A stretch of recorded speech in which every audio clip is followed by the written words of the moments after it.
예, 지난 시간에 마지막 부분에 무엇을 했냐면 믿음으로 교화된 사람은 모든 것 안에서 창조물 안에서 역사적 사건에서 자신의 삶에서 하나님의 표징을 자각한다고 그랬죠. 그것을 자각하고 자주 표현한다, 행동으로 드러낸다 이렇게 됐어요. 믿음의 빛 아래서 살아가는 사람들에게는 일, 기도, 일상의 의무들이 모두 영원한 구원 계획의 한 부분이 됩니다. 이 무슨 말일까요? 믿음의 빛 아래서 살아가는 사람들에게 있어서는 이제 이 형태가 일이라든지 또 일상적인 어떤 의무들이라든지 또 기도라든지 이런 것들이 영원한 구원 계획과 연결이 되어지는 거예요. 하나 예를 들면 역사의 어떤 한 부분, 우리가 사는 삶의 어떤 한 부분을 보면 두 가지의 시간이 나옵니다. 하나는 하나님 없이 가야 되는 일반적인 역사가 있고, 하나는 그리스도의 역사가 있어요. 그리스도인으로서의 역사가 있단 말이죠. 다시 하면 한 번의 행위인데 그 행위를 일반적으로 보느냐 아니면은 내가 그리스도인으로서 그리스도의 빛 안에서 그걸 보느냐에 따라서 똑같은 하루의 일을 또 하루의 어떤 일과를 의무를 하더라도 달라진다는 거예요. 그리스도 빛 안에서 보는 시간들이라고 하면 하느님의 구원 역사 안에서 일어나는 일로서 또 시간으로서 그것을 카운트를 하게 됩니다. 그것을 바라다 보게 돼요. 그래서 그 일 하나가 또 사건이 또 혹은 나에게 고민거리라든지 또 부딪히는 일상적인 일들이 한 계간이 있다는 것을 알고 살아가는 그런 시간을 내가 갈 수가 있어요. 그렇게 할 수도 있고, 그냥 오늘 이런 일이 일어났나 보다. 오늘 내가 눈 떴네. 오늘 하루 살아가야 되나? 어이구, 오늘 참 운이 없다. 재수 없어서 이런 일이 벌어졌네. 왜 나는 이런 일에 휘말렸을까? 혹은 이런 일에 왜 부딪혔을까? 기분 나쁘네. 저 사람을 만나서 오늘 내가 기분이 되게 안 좋아. 또 좋은 일도 있을 수 있겠죠? 그런데 그것을 내가 그냥 해석해버리는 거예요.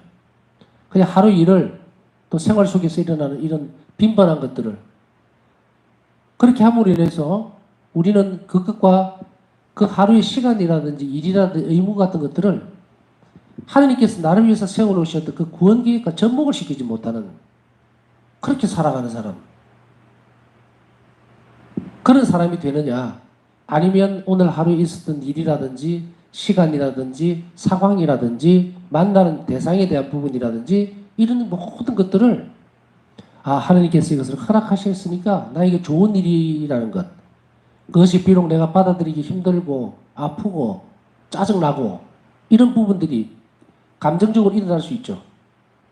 그렇지만 그것까지조차도 그런 것조차도 하나님의 선함에 의해서 하나님께서 좋은 것을 주시려고 나에게 주신 것이라고 받아들이고 그리고 내가 그것을 받아들임으로 인해서 그것을 구원 계획 안에 나를 구원하시려고 하는 하나님의 뜻에 합치시켜 나가는 이런 두 가지 시간을 살 수가 있어요. 우리가 세례만 받았다고 해서 매일 일어나는 사건이라든지 상황이라든지 자기 인생 자체를 그냥 흘려보내면 그건 인간의 그냥 삶이에요. 한 인간의 역사입니다. 그렇게 살다가 죽는 거예요. 희망도 없고 영원한 생명에 대한 어떤 목표도 없고 아무것도 없는 삶. 그러나 그리스도인으로서 살려고 마음먹으면 이제 그때부터는 내가 맞아들이는 하루의 일과라든지 시간이라든지 이것은 개인적인 일반적인 역사를 살아가는 것이 아니라 그리스도인으로서의 역사를 살아가야 되는 거예요. 그래서 하나님 섭리를 믿고 하나님께서 선한 분이라는 걸 믿고 따르고 그래서 그것에 모든 의미를 부여하고 살아가기 시작할 때 이것은 바뀌어버려요. 그래서 믿음으로 교화된 사람들은 바로 이런 식으로 살아야 합니다. 믿음이 성장함으로써 인간은 모든 것이 하느님으로부터 왔다는 사실을 깨닫게 됩니다. 참 중요하죠. 믿음이 없으면 이 믿음을 성장시키지 않으면 이렇게 중요한 부분들을 살아내지를 못해요. 그래서 우리가 신앙생활을 한다, 성당을 다닌다, 열심히 미사 참여한다 해도 자기 자신의 매일의 삶에서 하느님하고 동떨어진 것으로 인식을 해버리고 아까 말씀드렸듯이 아이고 오늘 뭐 이렇게 안 좋은 일이 생겼어? 아 좋은 일이 생겼어? 또 기분 나쁘네? 오늘 운이 안 좋네? 이런 사람들 어떻게 합니까? 때때로 불안하고 힘들고 하니까 하늘 길에 갈 생각을 하지 않고 이런 사람들은 뭐 봐요? 점을 보려고 덤비죠.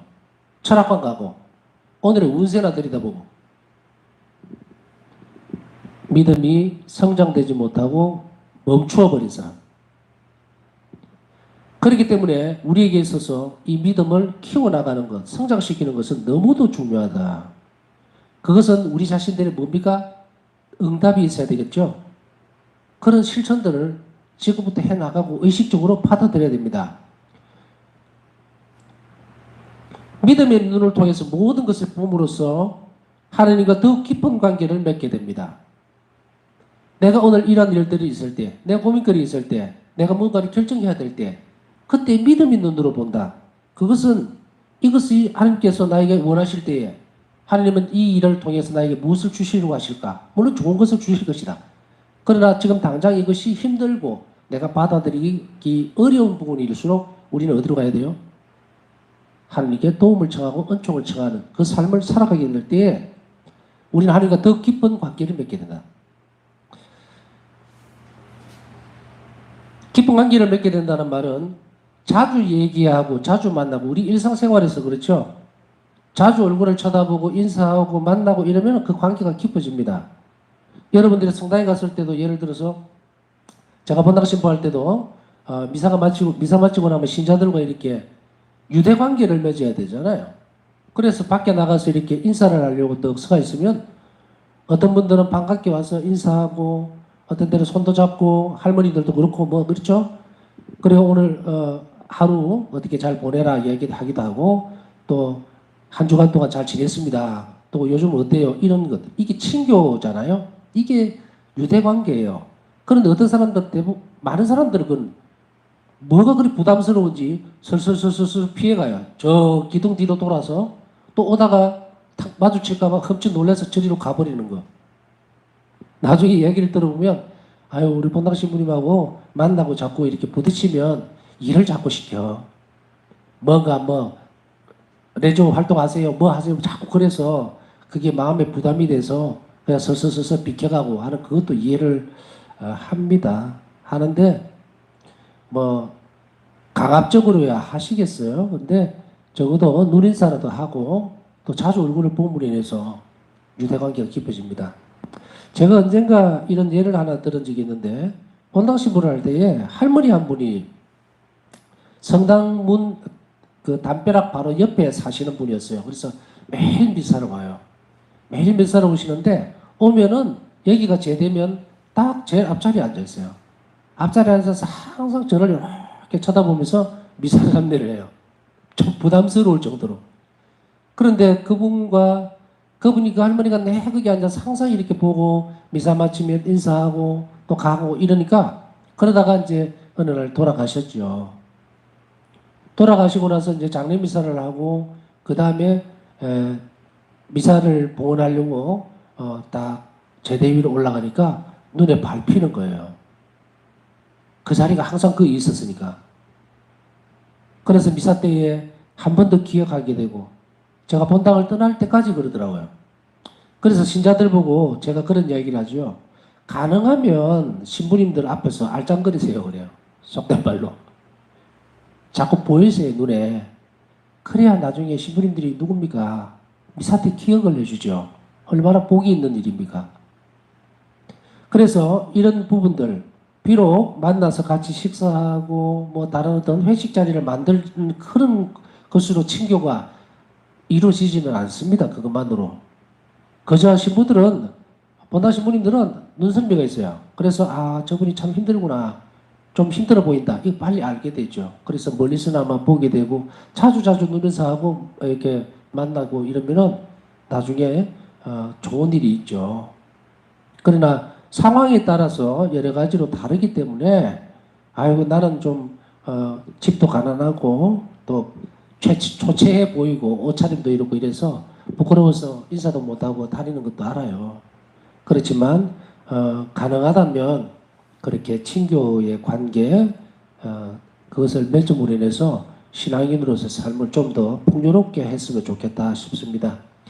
뭐 쭈그러들어서 성당에 나올 필요 없어요. 내가 좀 비난하고 또 옷차림이 조금 그렇다고 해서 누가 뭘 할 사람 없습니다.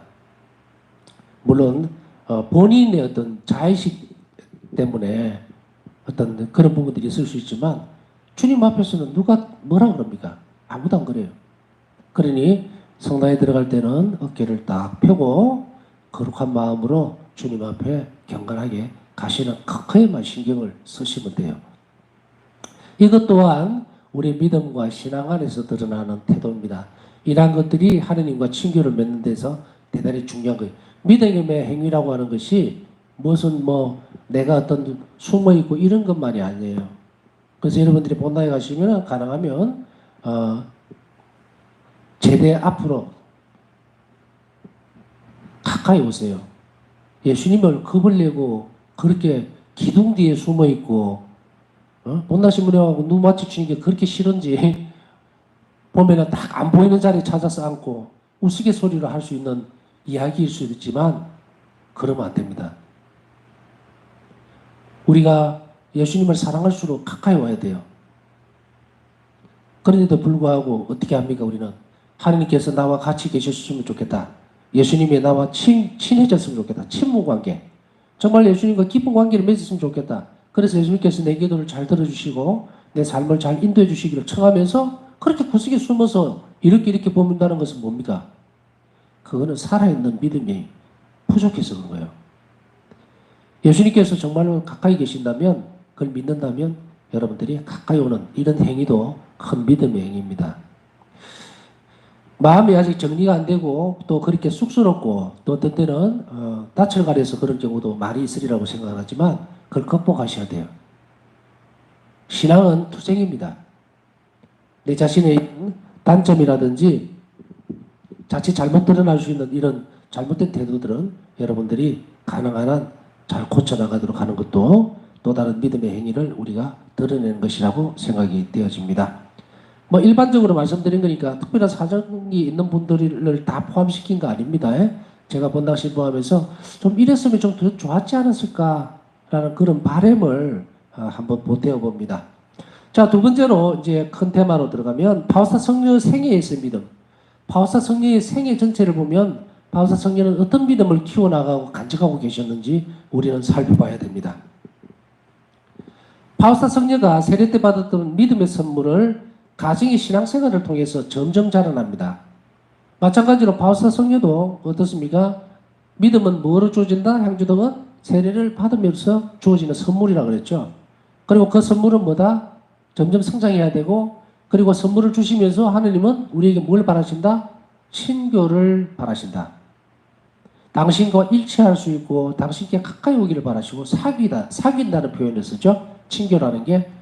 그래서 그 사귐이라고 하는 그 선물도 함께 주신 거예요. 바람입니다. 예수님의.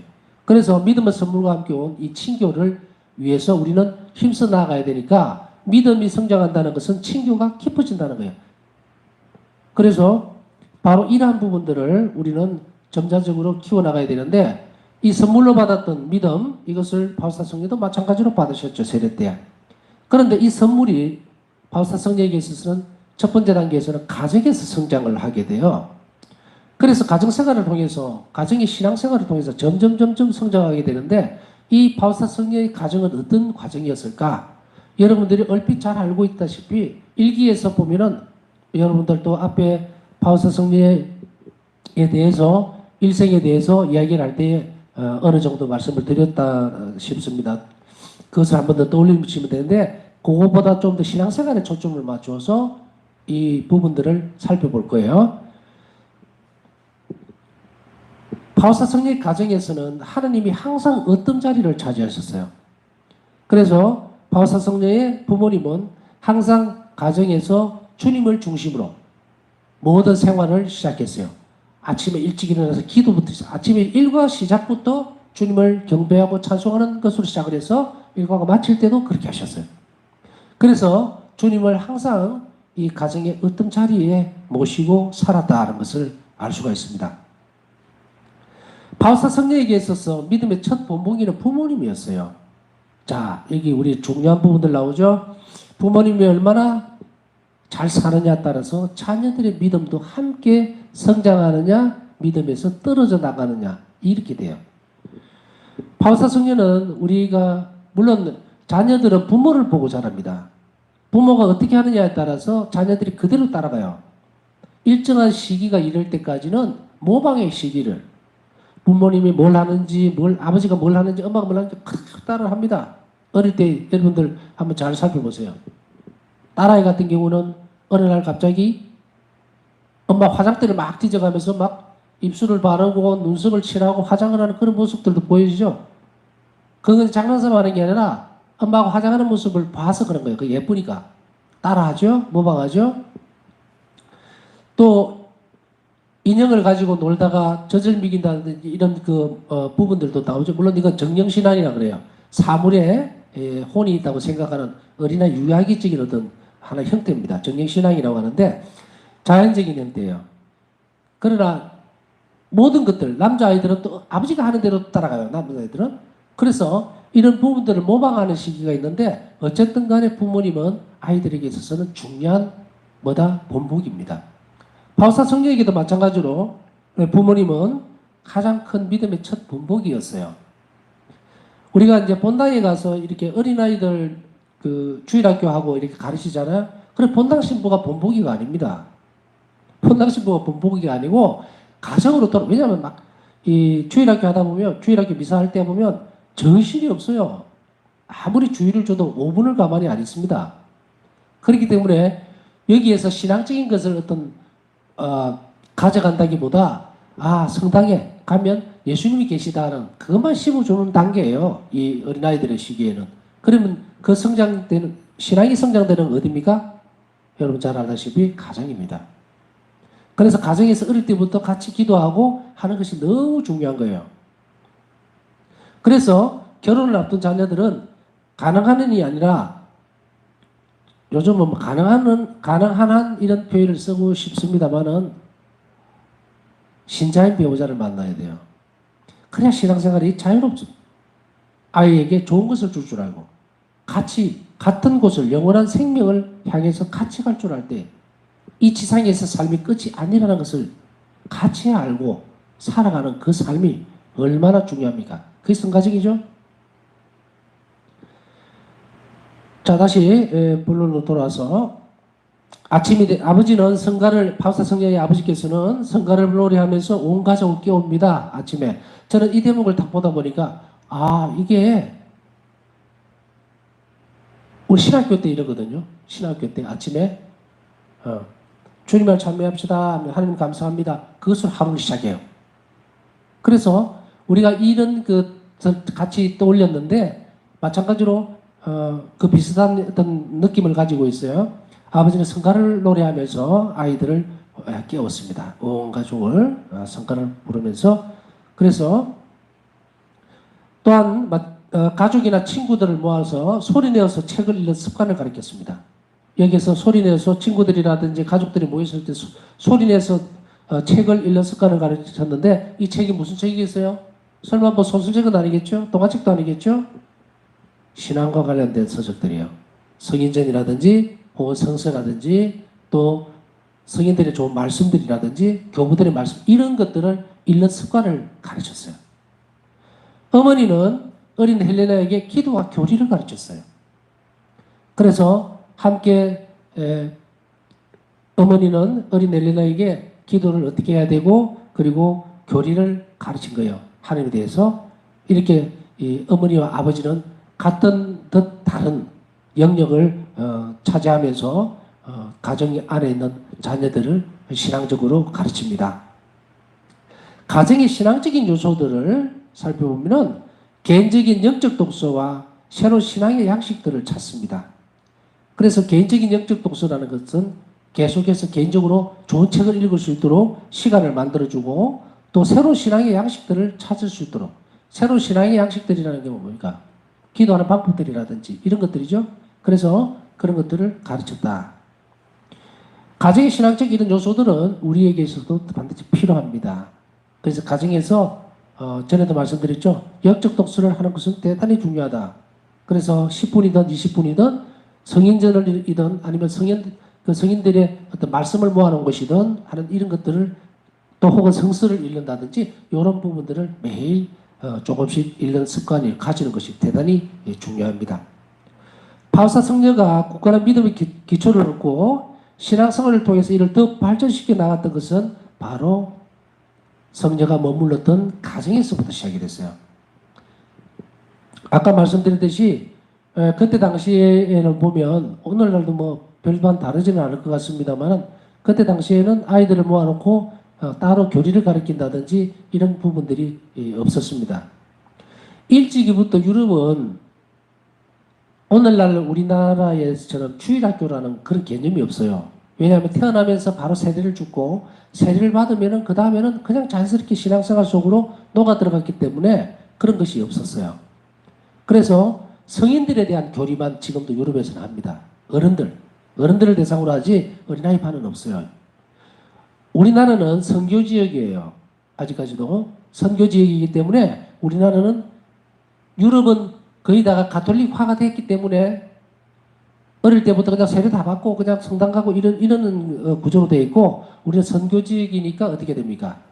아이들을 유아세례를 주기도 하고 천정성체를 주기 위해서 뭐합니까? 교리를 가르치고 이런 과정들이 이제 있는 거예요. 그래서 어린이반이 있고 또 중고등부반이 있고 성인반이 있고 이렇게 나눠지가 있죠.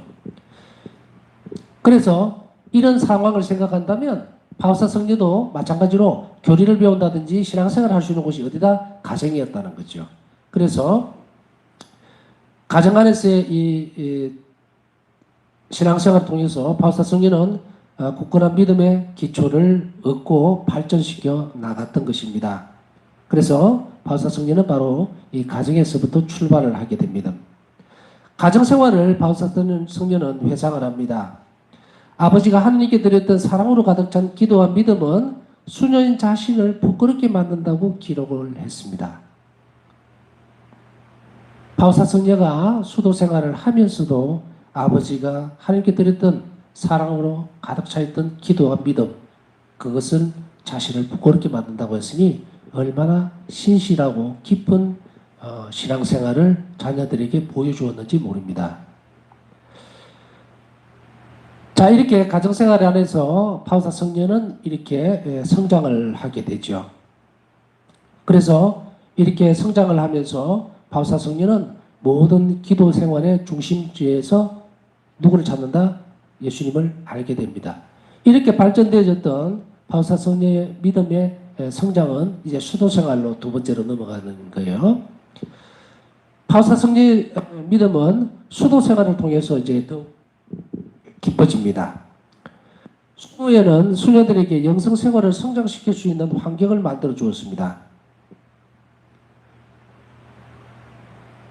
수도에는 당연히 바우사 성녀에게 뿐 아니고 모든 수녀들의 영성 생활을 더 풍요롭고 성장시킬 수 있는 환경을 만들어 주게 되죠. 일을 통해서라든지 아니면 규칙을 통해서 또 공동체 생활 안에서의 어떤 기도 생활을 통해서 그런 환경을 이제 만들어 주게 됐죠. 부엌일이라든지 바우사 성녀는 빵을 굽는다든지 정원사, 문지기 소임을 했던 성녀에게는 믿음을 성장시키기 위한 지식을 쌓을 수 있는 어떤 특별한 상황도 주어지지 않았습니다. 바우사 성녀에게 있어서 이 수도 생활의 시작은 참 어떻게 보면 이런 표현을 써야 되겠지만 혹독했다. 수도 생활 안에서도 1가대, 2가대로 나눠져서 교리라든지 혹은 여러 가지 지식적으로 배울 수 있는 그런 수녀님들의 그룹이 있었고 그렇지 못한 그룹이 있었어요. 이 그룹이. 이게 뭐 지금 생각해서 아이고 왜 그렇게 차별을 두느냐 수도리 그럴 수 있느냐 그런 생각을 하시지 말고 그럴 필요도 없고요. 그때 당시 상황에 있어서는 바우사 성녀로서는 뭐다? 가르쳐도 알아듣지를 못하는 수준인 거예요. 어떤 상황이었습니까? 국민학교 2학년밖에 졸업 못했죠. 국민학교 2학년, 3학년 그 수준밖에 안 돼요. 그러니까 이 신학을 가르쳐 주려고 해도 알아들을 수가 없죠. 그래서 학력에 따라서 그룹이 나눠준 거예요. 그래서 바우사 성녀는 이제 소임이 주로 몸으로 육체적으로 할 수 있는 그런 소임으로 주로 전부 다 그렇게 맡게 되고 일가대에 속했던 그 수녀들은 똑똑하고 그리고 학벌도 있던 수녀님들이었기 때문에 계속적으로 교육을 받고 이들이 교리를 가르치고 수녀들을 훈육하고 이렇게 된 거예요. 그룹이 나눠졌죠. 그래서 그 수도생활에 뭐 그룹에 대해서 뭐라고 할 필요는 없고요. 여하튼 그래서 바우사 성녀는 어떻게 보면 가르침을 받을 수 있는 그런 상황이 못 됐습니다. 오늘날에는 정말로 행복한 시대에 살고 있는 거예요. 저는 이 대목을 보면서 어떤 생각이 들었냐면 오늘날 같이 이렇게 가르치기를 많이 가르치는 곳이 이렇게 많은 이런 행복한 시대에 우리가 살고 있으면서도 신앙생활을 제대로 못한다면 이거 뭐 잘못된 거 아닌가. 오늘 묵상하다가 공부하면서 이 대목을 보다가 이랬어요. 아유 예수님 나도 가르치는 것보다 듣고 싶은데요. 누가 좀 가르쳐 줬으면 좋겠다. 그 앉아서 들으면 얼마나 좋아. 그 기분 이해하시겠어요? 주객이 전도되는 가르치는 것보다 듣는 게 좋은데 그래도 좋습니다. 이런 책들을 주고 예수님께서 주시고 그런 기회를 주셔가지고 책이 스승 역할을 하게 되고 저는 뭐 그렇게 밖에 못해요. 오래전부터 영적 지도자 또 이런 자매신심을 깊이 할 수 있는 그런 분을 좀 주십사 하고 저도 바우사 성지처럼 기도를 참 오래 했습니다만은 예수님은 안 주시더라고요.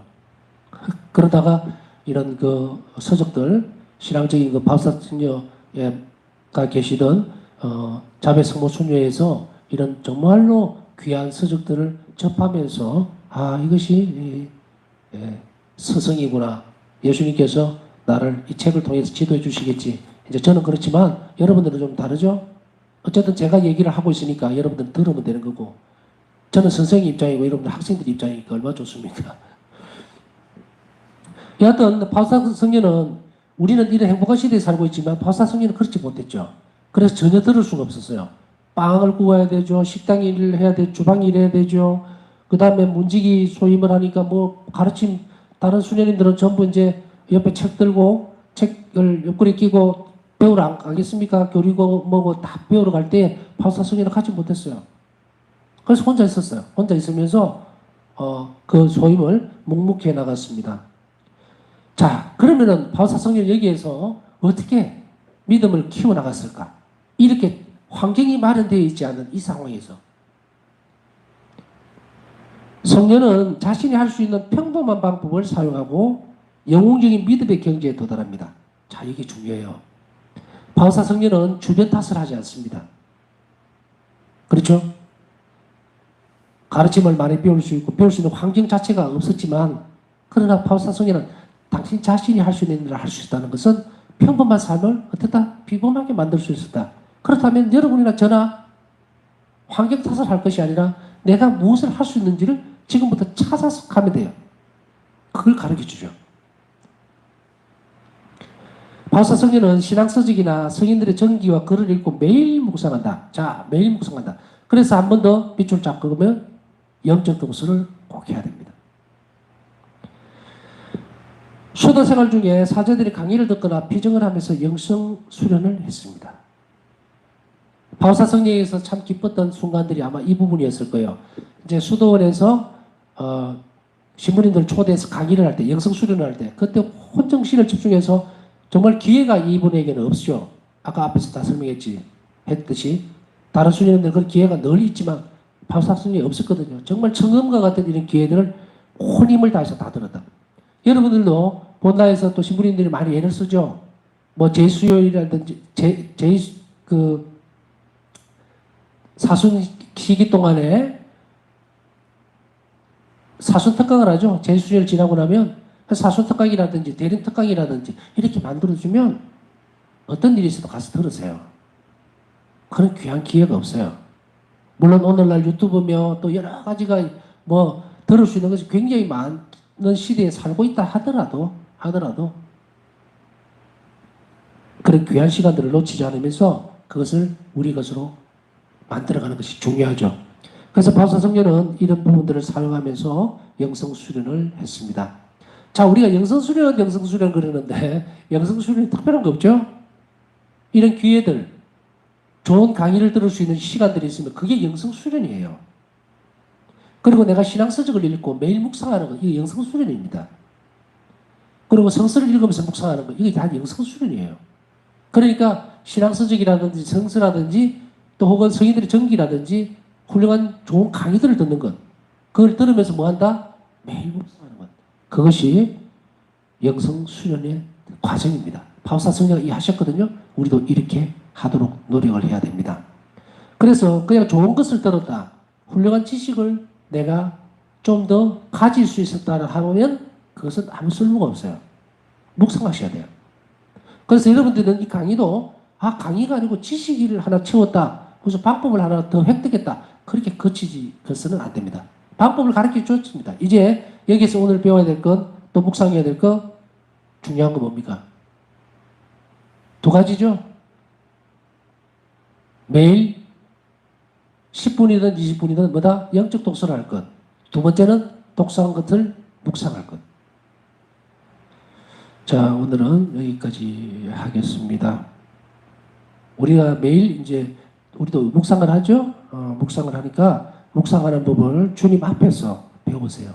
그리고 하는 것을 잘 모르고 나는 아직 부족합니다 하면 그 은총을 청하세요. 주님을 더 잘할 수 있도록 또 주님의 삶을 또 순환의 신비를 잘 묵상할 수 있도록 그런 은총을 베풀어 주십시오라고 연습을 하시면 됩니다. 오늘 하루를 또 허락해 주시니 하나님께 감사드리면서 남은 시간 주님 안에서 침묵 가운데 묵상하도록 하겠습니다.